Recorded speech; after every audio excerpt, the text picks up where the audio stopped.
it's an honor, of course. Napaka-exciting po ng mga bagong mga nagtatambal ngayon, coming from dating mga different worlds, and now we're all collaborating. So it's a very, very nice time for the entertainment industry. Yes, and nagkatrabaho na kami ni Yasi before, pero never pa kami nagkaroon ng chance kami talaga yung magka-partner sa isang show or pelikula. So ngayon na nakita ko rin yung growth ni Yasi as an actress, syempre gusto ko siya maka-work. Ako rin.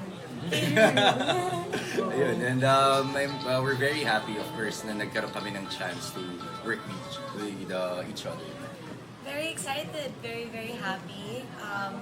It was also one time a home for me. So, yun nga po yung sabi ko kanina, ang ganda po ng everybody's collaborating now with everyone. So, it's gonna be really nice kasi ako po na in love po ako sa material eh. So, I'm very, very excited.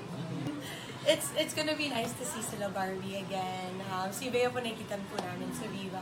Sila Rocco, yun po yung mga ka-close ko po talaga before.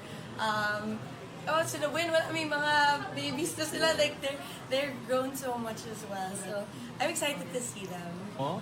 Sobrang nag-enjoy naman, Tito Lar. Grabe po yung bakasyon na ginawa namin doon kasi syempre parang reward na rin para po sa amin na natapos po namin yung The Right One. At kumbaga preparation din dahil gagawa po kami ng mga iba't ibang proyekto like ito pong Video City, nakasama ko si Yasi. Sobrang excited ako para po sa project na ito. So sabi ko, lulubos-lubusin ko na yung time ko doon para at least pagbalik ng Pilipinas, back to work na talaga. Ayan, ang uso talaga ang mga collaboration na hindi lang sa vlog ang nagko-collaborate, di ba? Pati sa mga projects, di ba, inumpisahan niya ni na Joshua yung Unbreak My Heart, di ba? Ito naman ngayon, nagagawa ng pelikula. Itong si Yasi at saka si Ruru. May chemistry ba sila, nakita mo? Sabi ko meron.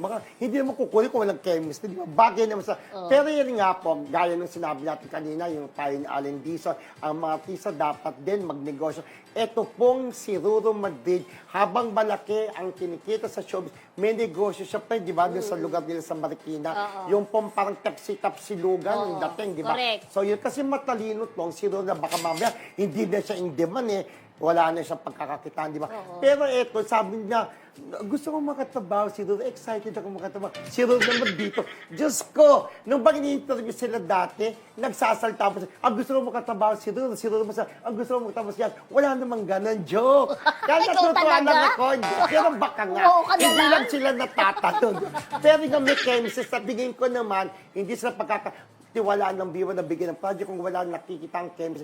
Tsaka lang, mag-alang ko natatandaan nyo, itong Video City natatandaan mo yan, o ano yan, o ano yan. O yung arkilahan ng mga VHS. Nung uso pa po yung VHS. Video City. Diyan sa Video City, pag-aari yan ng Viva, di ba? Tapos pagka na-late ka ng balik, may multa. Mag-iwan ka ng ID, di ba? May multa, di ba?